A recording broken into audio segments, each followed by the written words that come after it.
or revised the first part of weather and climate, our first chapter. Okay, this is the second part. Atmospheric pressure and winds. അതാണ് നമ്മൾ ഇന്ന് revision ചെയ്യുന്നത്. അതിലെ main questions ഞാനൊന്ന് പറഞ്ഞു തരാം. First one, what are the factors affecting atmospheric pressure? അല്ലേ, 3 മാർക്കിൻ്റെ ഒരു ക്വസ്റ്റ്യൻ വരാം. What are the factors affecting atmospheric pressure? എന്തൊക്കെയാണ് answers? Temperature, altitude, humidity. Temperature, altitude, humidity. All these 3 factors affect atmospheric pressure. Okay. Then isobar എല്ലാവർക്കും അറിയാമല്ലോ. ഐസോതേംസും ഐസോബാറും. Isotherms എന്ന് പറഞ്ഞാൽ same ടെമ്പറേച്ചറുള്ള പ്ലേസസിനെ connect ചെയ്തുകൊണ്ട് വരയ്ക്കുന്ന ലൈന്. ഐസോബാറോ സെയിം അറ്റ്മോസ്ഫിയറിക് പ്രഷറുള്ള ഏരിയാസിനെ പോയിൻ്റ് ചെയ്തിട്ട് അതിനെ കണക്ട് ചെയ്തുകൊണ്ട് വരയ്ക്കുന്ന ലൈൻസാണ്. ദേ ആർ ഇമാജിനറി ലൈൻസ്, അല്ലേ, ലൈൻസാണ് ഐസോബാർ. ഓക്കെ. പിന്നെ നമ്മൾ ഈ പ്രഷർ എന്നുള്ള ഭാഗത്ത് നമ്മൾ പഠിക്കുന്ന അടുത്തൊരു പ്രധാനപ്പെട്ട ക്വസ്റ്റ്യൻ എന്ന് പറഞ്ഞാൽ ഗ്ലോബൽ പ്രഷർ ബെൽറ്റുകളാണ്. What are global pressure belt? അത് ഏതെല്ലാം രീതി ചോദിക്കാം. അതിൻ്റെ ഡയഗ്രാം, അതിൻ്റെ എക്സ്പ്ലനേഷൻ. അതെ, അപ്പം എല്ലാ ലെവലിലും ഉള്ള ക്വസ്റ്റ്യൻസ് അതിൽ നിന്ന് വരാം. അതായത് 3 മാർക്ക്, 4 മാർക്ക്, 5 മാർക്ക്, 6 മാർക്ക്.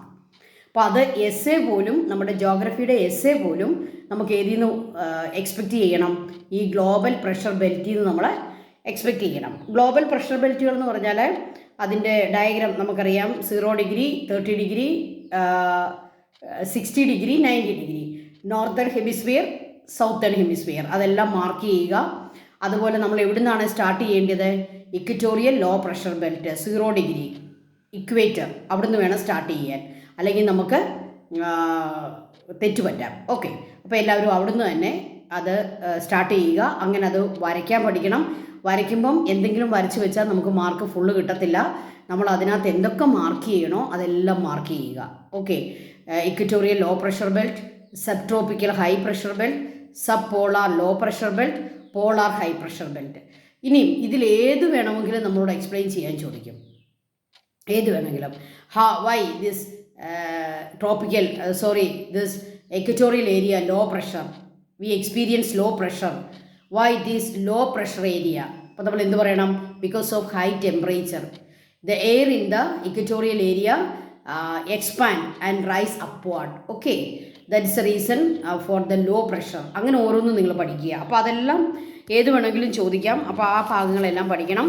നമ്മുടെ പാർട്ട് 3 വീഡിയോയ്ക്കകത്ത് ഇതുണ്ട്. ഈ ചാപ്റ്ററിൻ്റെ പാർട്ട് 3 വീഡിയോ വീണ്ടും എടുത്ത് കണ്ട് എല്ലാവരും പഠിക്കുക. ഓക്കെ.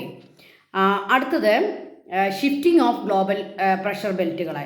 അത് A+ ലെവലിലുള്ളൊരു ക്വസ്റ്റ്യൻ ആയിരിക്കും വരുന്നത്. What is this shifting of global pressure belt? എന്താണ് അതിൻ്റെ കാരണം? The apparent movement of the sun.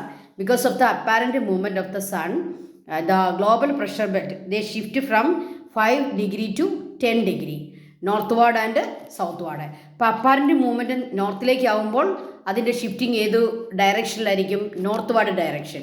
Apparent shift സണ്ണിൻ്റേത് സൗത്തിലേക്ക് ആകുമ്പോൾ ഈ ഗ്ലോബൽ പ്രഷർ ബെൽറ്റുകളെ അതിൻ്റെ ഡയറക്ഷൻ എങ്ങോട്ടായിരിക്കും? Southward. ഓക്കെ, ആ രീതിയിലുള്ളൊരു ഇത് നടക്കുന്നുണ്ട്. എന്താണ്? ഒരു ഷിഫ്റ്റിങ്. പിന്നെ അതിനകത്ത് വരുന്ന ഒരു പ്രധാനപ്പെട്ട ക്വസ്റ്റ്യനാണ്